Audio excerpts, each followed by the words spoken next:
안녕하십니까. 책 읽는 사제입니다. 여러분, 오늘은 제가 어떤 교역자가 SNS에 쓴 글을 보고 너무 어이가 없고 좀 비참한 마음이 들어서 그 내용을 논박하는 내용의 영상을 찍습니다. 어떤 내용이었냐면 우리가 정치적으로 이견이 있을 수 있는데 왜 기독교인들이 서로 자기만 옳다고 확신하면서 물어뜯냐? 그러면서 이제 성경 인물을 비유하기도 하고 뭐 예수님은 다 사랑했다 뭐 이런 논조입니다. 그래서 제가 그 글을 보면서 든 생각이 왜 그렇게 저런 글을 쓰는 사람들의 어떤 지적 수준이 제가 뭐 글 하나를 보고 판단하면 안 되지만 몰라도 너무 모른다. 더 비참한 건 모르고 있으면 그나마 다행인데 잘못 알고 있으면서 본인이 옳다고 하는 어떤 목사의 권위를 빌어 성도들에게, 불특정 다수 성도들에게 잘못된 이야기를 하는 것이 좀 꼴사나운 부분이 있습니다. 그래서 그런 부분을 제가 좀 바로 잡고자 영상을 찍습니다.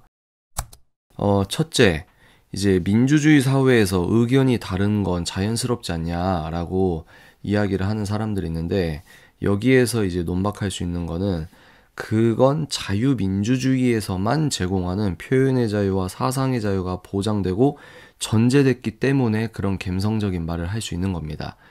그런데 예를 들어서 지금 민주당이 전국민 카카오톡 등을 검열한다고 했죠. 그건 그렇게 민주주의에선 다양한 의견이 있을 수 있잖아 라고 하는 그 전제가 되는 핵심적인 자유의 토대 자체를 뭉개버린다는 말입니다.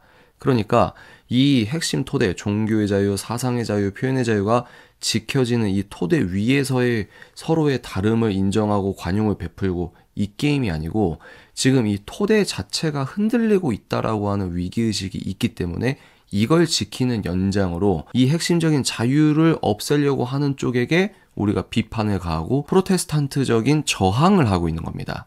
사람을 미워하는 게 당연히 아니죠. 그래서 이 현대 사회에서, 민주주의 사회에서 이렇게 운운하는 것 자체가 제 표현으로 우물 안에 갇혀있는 논조다라고 하는 겁니다. 왜? 우리나라에서 멀리 갈 것도 없습니다.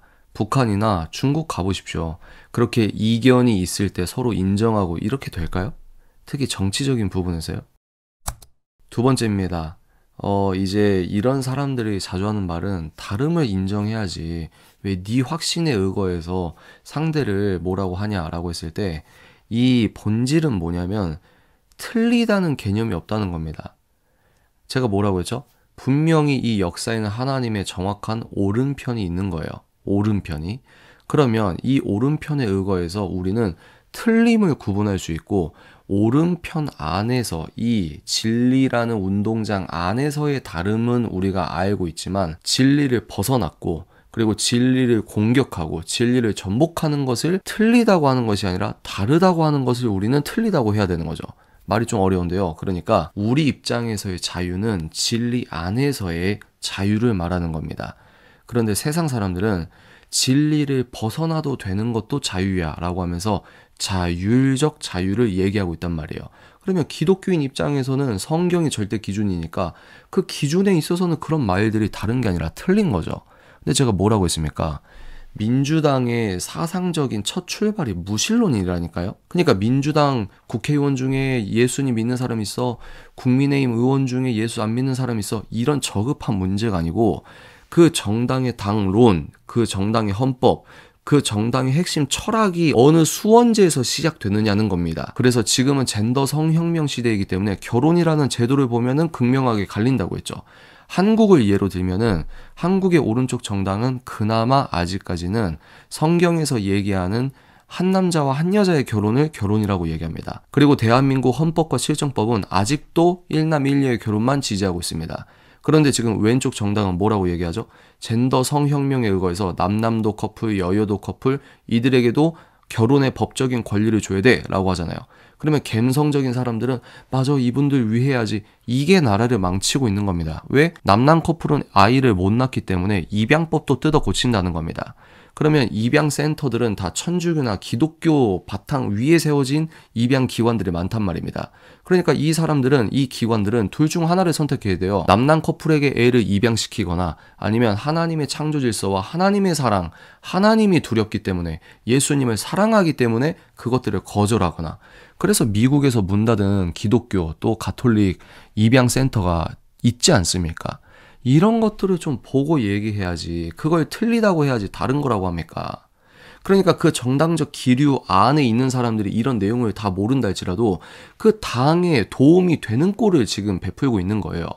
그러니까 사람을 미워하는 게 아니라 이 사람들을 성경적으로 계몽시키려고 하는 겁니다. 물론 개 중에는 감정적으로 그 사람들에게 비판하고 이런 사람도 있겠죠. 그런데 지금 기독교인들이 싸우고 있는 건 그냥 웅덩이 안에서 왜 예수의 사랑 안전해, 왜 서로 의견 다르다고 싸워, 왜 자기 말만 맞다고 확신해, 이런 저급한 판단이 아니라는 겁니다. 그래서 틀린 거를 무조건 다르다라고 하는 건 포스트 모더니스트들이나 하는 짓거리다.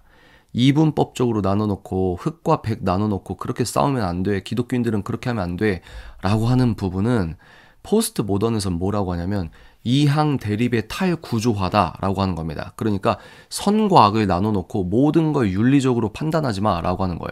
그런데 여러분, 성경 66권을 진리라고 하는 사람들은 하나님이 옳다고 하는 게 옳은 거고 하나님이 하지 말라는 게 아니고 악이고 죄인데 어떻게 우리가 포스트 모던 사상을 받아들여서 틀린 거를 감성적으로 얘 상처받지 않고 그냥 좋은 게 좋은 거니까 다르다 인정 이렇게 하냐 이 말입니다. 특히 교회가, 특히 교역자가.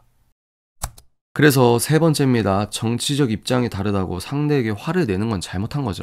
그러나 우리는 지금 소위 말해 좌경화된 사람이랑 싸우는 게 아니고 그 좌경화된 사람, 그 좌경화라고 하는 거, 좌파라고 하는 거, 여기서 좌는 프랑스 혁명, 그 시작이 무신론이라고 했죠. 제 표현으로 하나님을 대적하는 사상과 이론으로 미혹하는 사단과 그 악한 영과의 싸움을 우리가 싸우고 있는 것이다.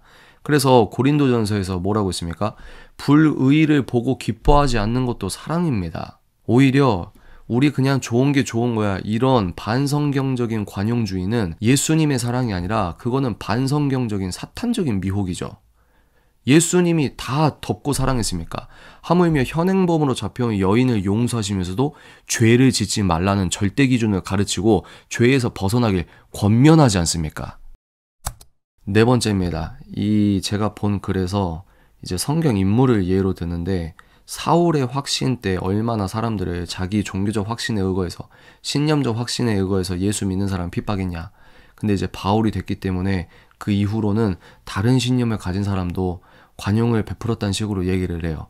얼마나 여러분 논지가 단단하지 않습니까? 일단 그런데 그 사도 바울이 고린도 후서에서 어떻게 얘기했냐? 현대인 성경입니다. 우리의 무기는 육적인 것이 아니라 마귀의 요새라도 파괴할 수 있는 하나님의 강력한 무기입니다. 이 자체가 우리는 영적 전쟁을 하고 있는 영적 군사라는 그리스도인의 정체성이 배어 있는 겁니다.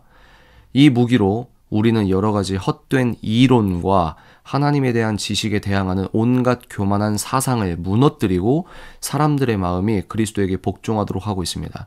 무엇입니까?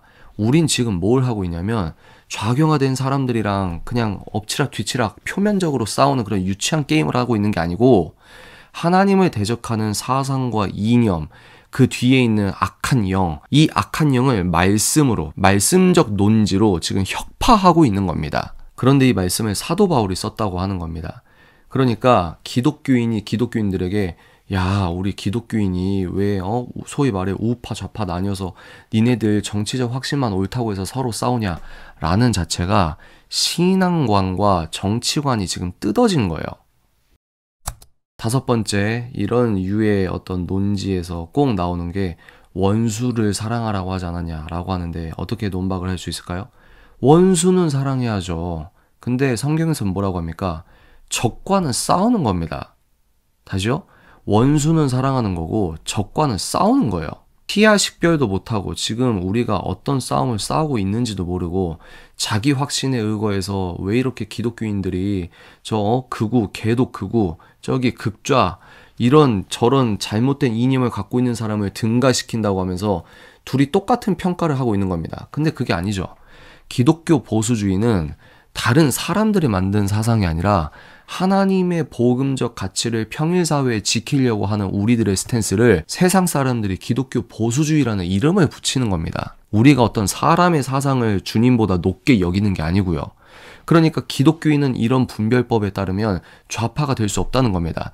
제가 말하는 좌파는 더불어민주당 투표했다 이런 표면적인 수준이 아니라 더불어민주당이나 프랑스 혁명이나 더 위로 가서 중세시대에서 이제 이단적인 사상이 나오죠. 이실론, 더 본격적으로 자연주의.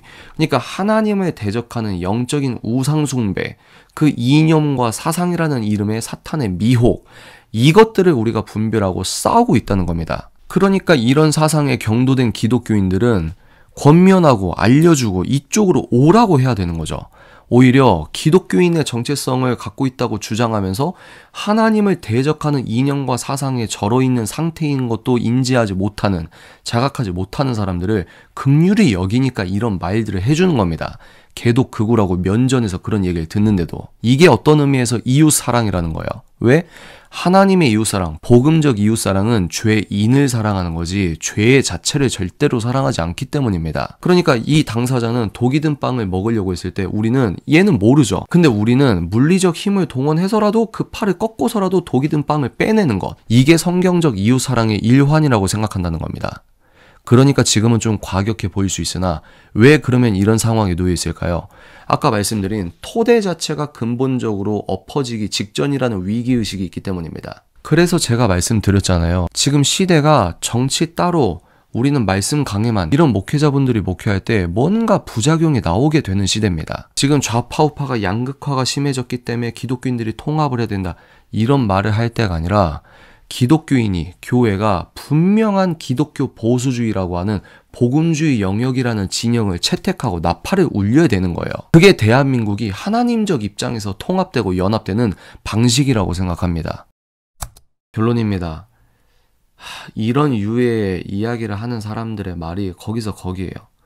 그런데 그런 소위 말해 그런 종교적 갬성글을 쓸 수 있는 표현의 자유 자체를 지켜주려고 지금 우리가 앞서서 싸우고 있는 거니까 모르면 그냥 가만히 있어라. 입 닫고 있으면 중간이라도 간다. 왜 이렇게 이걸 모르는지, 교역자분들이 왜 이렇게 이걸 모르는지 이해가 안 갑니다. 도대체 비극이 뭐냐면 막 대단하게 막 인자한 어떤 그런 포지션으로 무슨 말을 할지가 다 예측이 되는 게 그게 비극 아닙니까?